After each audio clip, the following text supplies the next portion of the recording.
가정사랑교회 성도 여러분 안녕하십니까?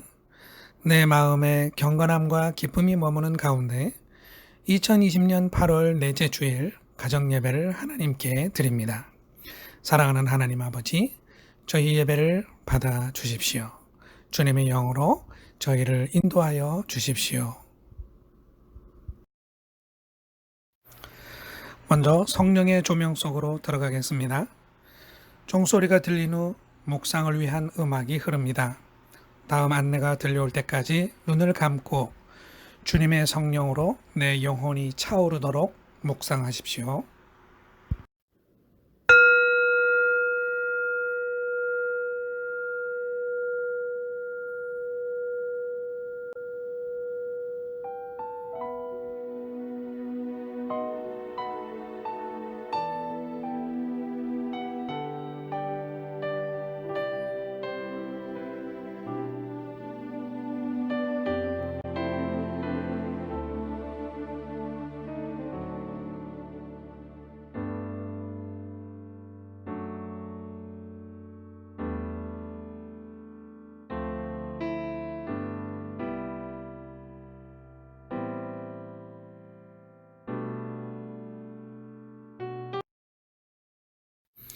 이제 찬양 소리를 들으며 마음을 다하여 주님을 찬양하겠습니다.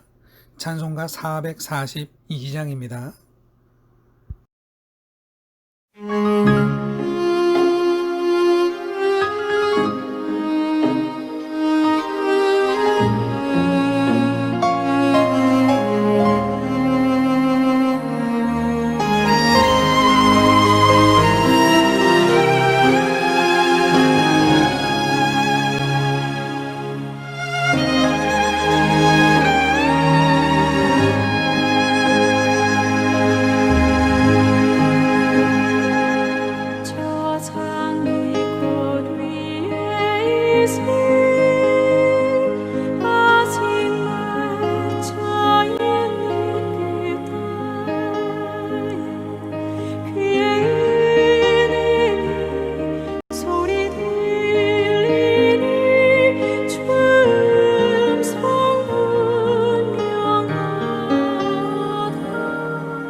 하나님께 기도드리겠습니다.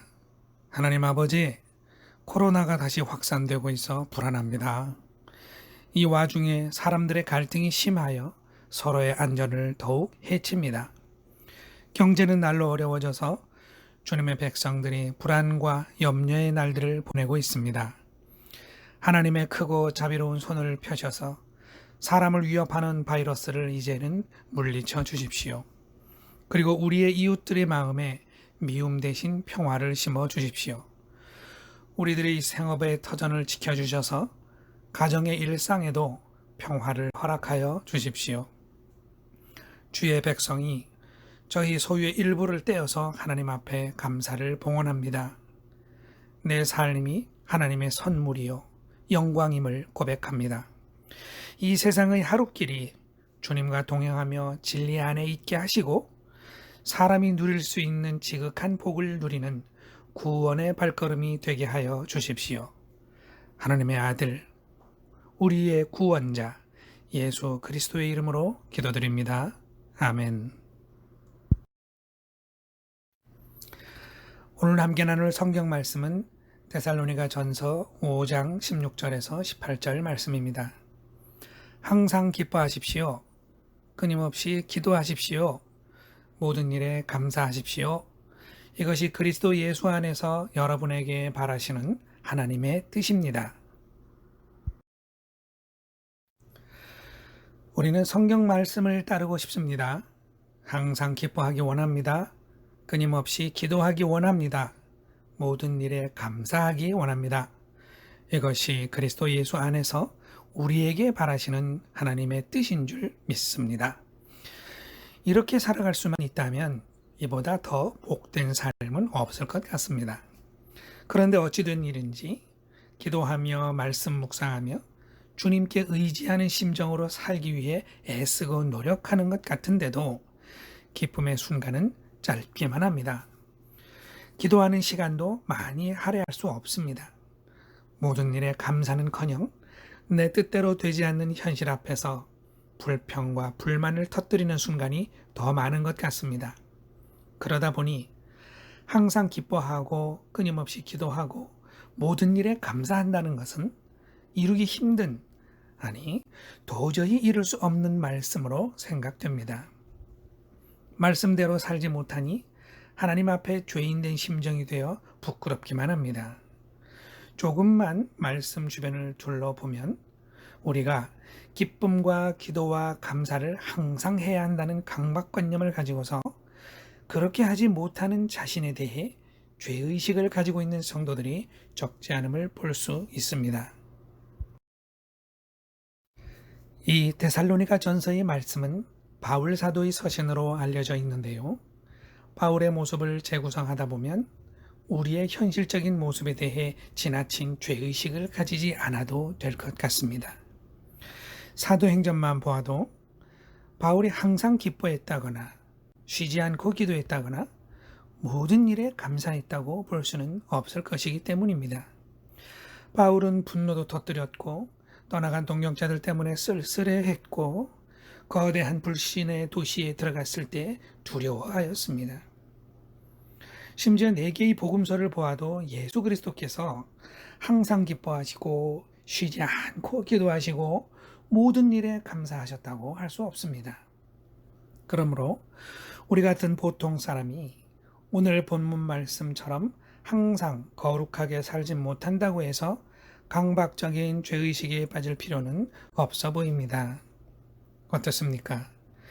자신의 부족한 모습이 조금 위로가 되시나요? 그렇습니다. 우리가 성경을 접할 때 본문 말씀 하나하나를 너무 하나님의 명령처럼 생각해서 문장에 표현된 그대로의 삶을 살지 않으면 죄인이라고 자책하는 것은 하나님의 뜻을 과잉되게 받아들이면서 오히려 왜곡할 우려가 있는 것입니다. 그렇다고 우리 앞에 주어진 말씀들을 헛되이 저버리는 것도 하나님의 뜻은 절대 아닙니다. 우리가 말씀대로 행하지 못하는 것은 죄된 세상에서 부대끼며 살아가는 우리 인간들의 현실적인 한계이자 죄성 때문입니다. 우리는 부족하고 연약하지만 말씀들은 늘 하나님의 차원에서 하나님의 형상처럼 우리 앞에 다가옵니다. 그러므로 하나님의 말씀은 우리들 앞에 아름답고 진실하며 구원의 방편이기 때문에 결코 포기해서는 안 될 소중한 가치입니다. 우리가 항상 기뻐할 수 없다고 해서 우리는 절대로 그렇게 못해 하고 포기한다든지, 우리가 쉬지 않고 기도할 수 없고 모든 일에 감사할 수 없다고 해서 어차피 안 될 것임 하면서 말씀을 무력화시키는 것은 하나님이 주신 생명과 구원의 역사를 무시하는 어리석은 처사일 것입니다. 그럼 이 말씀을 어떻게 하면 좋겠습니까? 먼저 바울 사도가 이 말씀을 서신에 적을 때 데살로니가 교인들의 상황을 볼 필요가 있습니다. 본 서신의 앞부분에는 수고, 인내, 환난이라는 단어들이 사용되었습니다. 데살로니가 교인들은 모든 인생들이 겪는 온갖 고난에 대하여서 그리스도인이기에 당해야 했던 환난을 감당하고 있었던 것 같습니다. 성경은 대부분 환난의 성도들에게 주어지는 말씀들을 책으로 엮은 것이지요.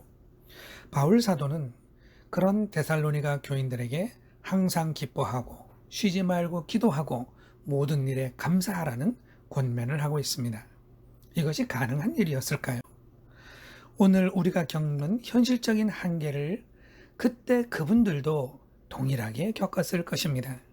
그럼에도 불구하고 바울 사도가 이렇게 권면하는 것은 이렇게 하는 것이 환난의 고통 중에 있는 성도에게 구원의 방편이기 때문입니다. 고통 중에 있는 성도가 정반대의 단어인 기쁨을 얻는 비결은 환난이 그치고 삶의 평화를 누리는 것이겠지만, 그것이 불가능한 현실 속에 있다면 남은 수단은 기도밖에 없습니다. 기도는 절차와 형식을 갖춘 예배 순서에만 적용되는 말이 아니지요. 자신의 몸 안에 그리고 마음 안에 하나님을 의식하면서 그분의 눈과 마음으로 내 삶의 전 영역을 상시적으로 의뢰하는 상태를 말하는 것입니다. 기도는 우리의 현실을 하나님의 차원으로 재해석하는 시간입니다. 기도는 내 처지와 환경이 하나님의 손 아래에 있음을 새롭게 확인하는 시간입니다. 기도는 내 삶의 이야기가 하나님의 이야기이기도 하다는 것을 증거받는 시간입니다. 기도는 내가 겪는 현실이 나 혼자만의 것이 아니라 하나님의 현실이기도 하다는 것을 깨닫는 시간입니다. 기도는 현실 속에서도 하나님의 나라를 경험할 수 있음을 알게 되는 시간입니다. 그 과정을 통과하는 동안 현실 속에서 고통만 받고 있을 때는 느낄 수 없었던 그 기쁨이 차오르는 것을 경험하게 됩니다. 그러므로 항상 기뻐하라는 말씀과 쉬지 말고 기도하라는 말씀은 동전의 양면처럼 분리할 수 없는 한 쌍이 되고 환난 중의 성도들에게 진실로 구원의 방편이 되는 것이지요. 바울 사도는 동역자 실라와 함께 빌립보 감옥에 있을 때에도 찬양을 했었다는데, 오늘 이 권면의 말씀이 가진 영적인 능력을 잘 알고 있었던 것 같습니다. 바울 사도의 일생을 볼 때, 그리고 우리 주님의 공생애를 볼 때에도 기쁨은 그분들과 늘 함께 했을 것을 짐작할 수 있습니다. 그분들의 현실은 채찍, 굶주림, 감옥, 모독, 버림받음, 십자가였습니다. 그분들은 감당기 어려운 현실 앞에서 한시도 쉬지 않고 하나님 아버지께 기도했을 것입니다. 길을 걸으며 식사를 하며 사람들과 만나 대화를 할 때에도 하나님께 기도하는 상태에 있다고 할 수 있을 것입니다. 세상이 그분들이 겪는 현실을 볼 때 기쁨을 짐작하겠습니까? 그러나 쉬지 않고 기도하는 그분들의 내면에는 기쁨이 마치 땅처럼 든든한 기초로 늘 머물렀을 것입니다. 항상 기뻐하라, 쉬지 말고 기도하라 하는 권면의 말씀은 지켜질 수 없는 공허한 외침이 결코 아니었고, 오히려 믿음의 백성이 고통의 현실을 살아가는 구원의 방편이라는 것을 확신하였기에 서신으로 이 말씀을 보낼 수 있었던 것이죠. 현재 우리들도 코로나 시대를 고통스럽게 살아가고 있습니다. 그래서일까요? 오늘 기쁨, 감사 이런 단어들이 생소하기만 합니다. 그런 만큼 삶이 고달플수록 기쁨으로 위로받고 보상받았으면 좋겠습니다. 하루를 사는 동안 우리의 정신은 온통 눈앞에 닥친 일들을 처리하기에 바쁘지만 그 속에서도 내 안에 하나님이 계심을 굳게 믿고 그분께 질문하고 부탁하고 의지하고 그분의 음성에 귀 기울임이 있다면 이것을 쉬지 않고 기도하고 있다고 할 수 있을 것입니다. 우리가 쉬지 않고 기도할 수 있다면 현실이 늘상 고통으로 다가온다 할지라도 내 안에는 항상 기쁨이 머무를 수 있다는 것을 말씀이 지시해주고 있습니다.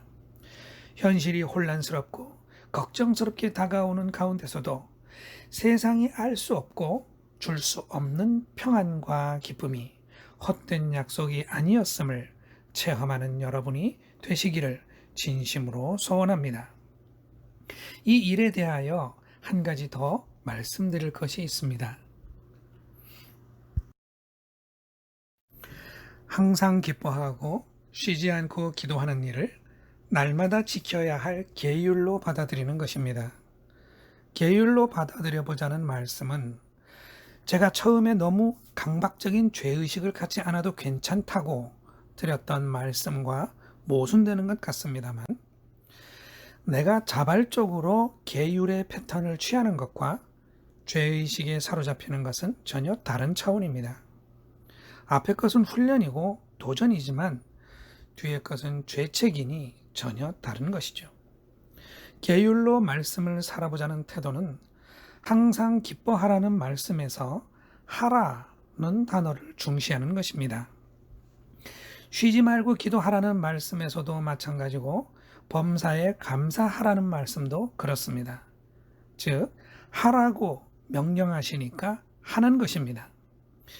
계율에는 내 상태나 내 변명은 이유가 되지 않습니다. 그냥 기계적으로 충성스럽게 일상 속에서 반복하는 것이 계율입니다. 마치 승려가 일생을 계율을 지키며 사는 것처럼, 마치 마라톤 선수가 지루하게 한 발 한 발 내딛기를 무한 반복하는 것처럼 그렇게 항상 기뻐하라니까 기뻐하고 쉬지 말고 기도하라니까 기도하고 범사에 감사하라니까 감사하는 것입니다. 이 말씀이 어떻게 들리십니까? 울면서도 기뻐하려고 눈물을 닦고 태만하면서도 기도하려고 자세를 고치고 가난 속에서도 내게 주어진 작은 것을 찾아서 감사해야만 합니다. 모든 말씀을 다 그렇게 할 수는 없겠지만 어떤 말씀이든지 계율로 정하여 무조건적으로 평생을 반복하는 일은 그 사람을 철저히 변화시키고 말씀에 길들여진 존재로 거듭나게 할 것입니다. 기쁨과 기도를 하나로 말씀드리다 보니 감사에 대한 이야기가 아직 남았습니다. 그러나 감사에 대한 나눔은 어쩌면 사족처럼 불필요할 수도 있습니다. 쉼없는 기도와 항상 기쁨은 모든 일이 다 하나님께서 정해주시는 것이라고 말하고 있거늘 어찌 모든 일에 감사가 자동으로 고백되지 않겠습니까? 다만 모든 일에 감사할 수 있기 위하여 우리가 생각하고 있으면 좋을 내용이 있습니다. 그것은 세상 모든 일 앞에서 내 생각, 내 감정은 지극히 편협한 단 하나의 측면일 뿐이라는 것입니다. 내가 아무리 불같은 시련을 겪고 있을지라도 내가 이 일의 단 하나의 측면만을 보고 이것을 시련으로 받아들이며 고통받고 있다는 것이죠. 다른 눈, 다른 자리에서 나의 일을 바라보면 다른 생각과 공감이 생겨날 수밖에 없습니다. 이 말을 바꾸어 말하면 모든 일에 감사할 수 있다. 아무리 혹독한 현실 속에서도 감사가 가능할 수 있다는 것입니다. 여기에 대한 예로 기독교계에 널리 알려진 손양원 목사님의 사례를 들어보겠습니다. 손양원 목사님에게 두 아들이 있었는데 공산주의자들의 손에 무참하게 살해당했습니다. 그때는 해방 후 아직 6.25 전쟁이 일어나기 전이었기 때문에 일제시대부터 있었던 공산주의자들이 아직 남한에 상당히 많이 있었습니다. 손 목사님의 두 아들은 신실한 기독 청년들이었고 선교와 반공에 열심을 내다가 결국 화를 당하게 되었습니다. 두 아들을 살해한 공산주의자 청년들이 경찰에 체포되어 왔습니다. 손양원 목사님은 이 청년들을 용서하고 죽은 아들들을 대신하여 자신의 양자로 삼았습니다. 그리고 하나님 앞에 9가지 제목의 감사 기도를 드렸습니다. 감사 기도라니요? 네, 두 아들을 잃고 원수들을 양자로 삼은 후에 감사 기도를 한 것입니다.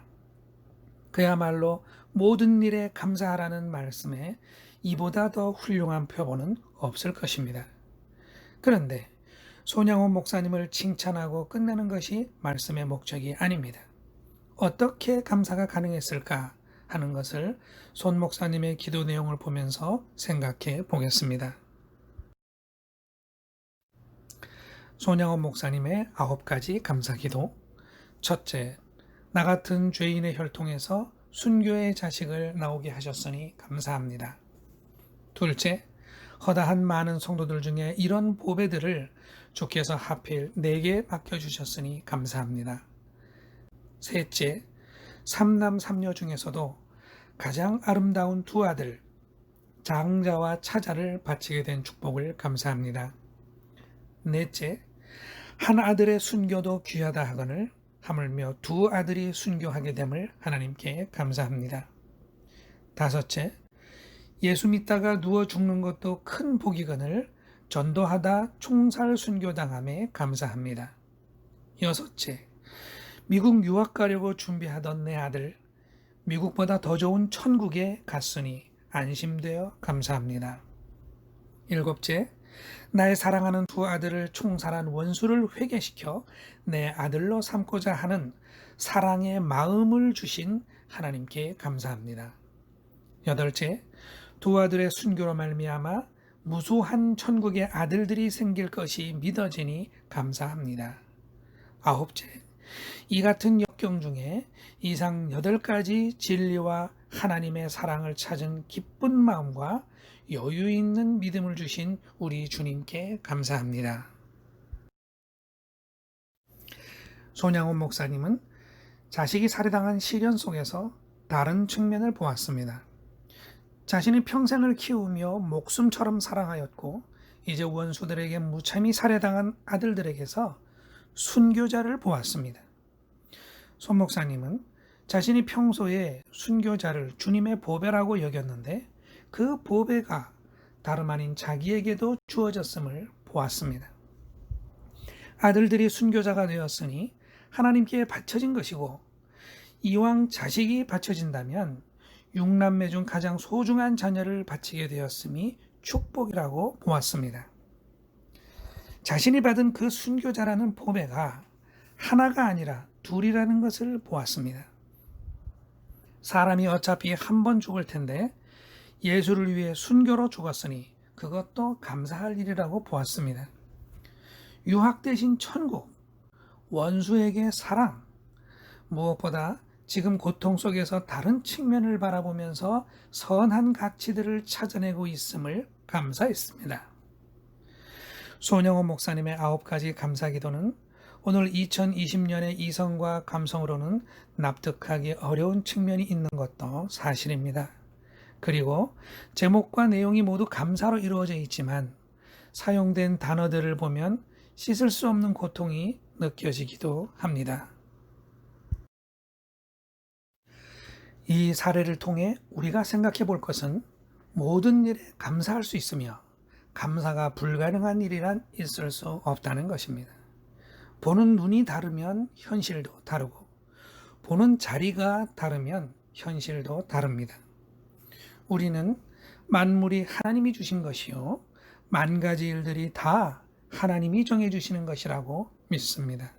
그러므로 현실을 하나님의 차원에서 인식해 보는 것, 그리고 내가 지금 가진 이성적 판단과 감성적 충동이 지극히 단편적이고 개인적인 차원일 뿐이라는 것을 염두에 두는 것, 이 두 가지를 통해 모든 일에 감사라는 말씀이 진실하다는 것을 확인할 수 있을 것입니다.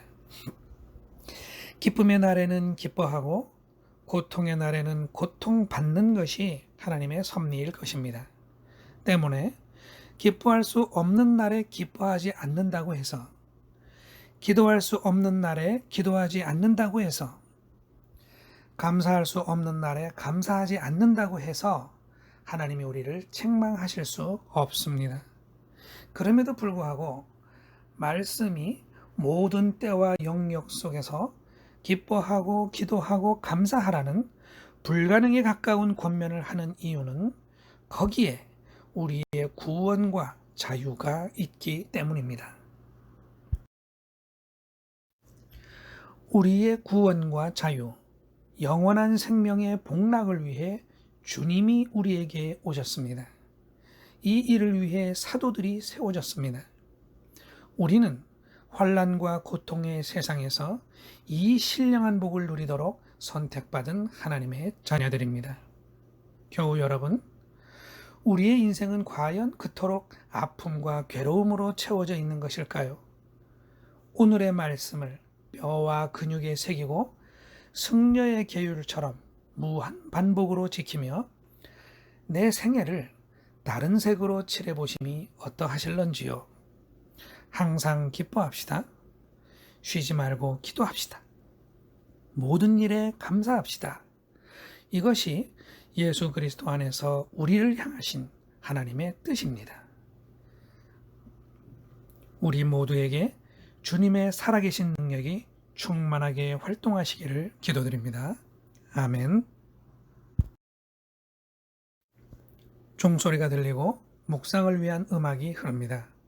오늘 내 안에 다가온 말씀을 묵상하겠습니다.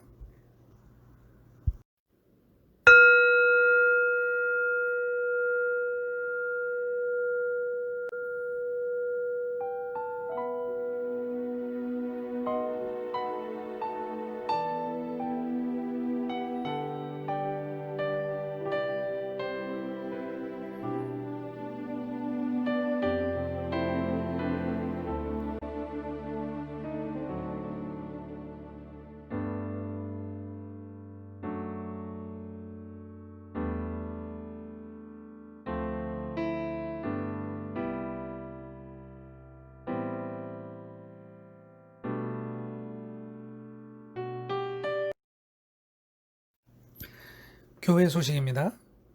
시절이 몹시 험악한데 나와 내 가족이 화해와 평화에 선한 영향력을 끼치도록 기도하며 노력합시다.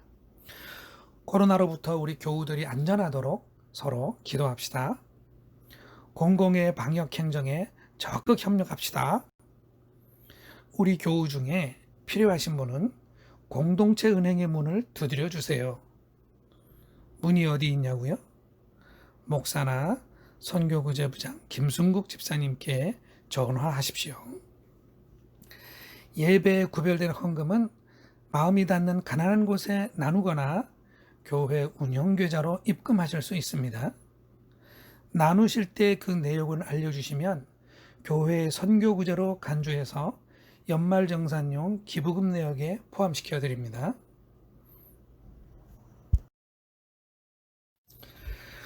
주기도문으로 개인 및 가정예배를 마치겠습니다. 하늘에 계신 우리 아버지, 아버지의 이름을 거룩하게 하시며 아버지의 나라가 오게 하시며 아버지 뜻이 하늘에서와 같이 땅에서도 이루어지게 하소서.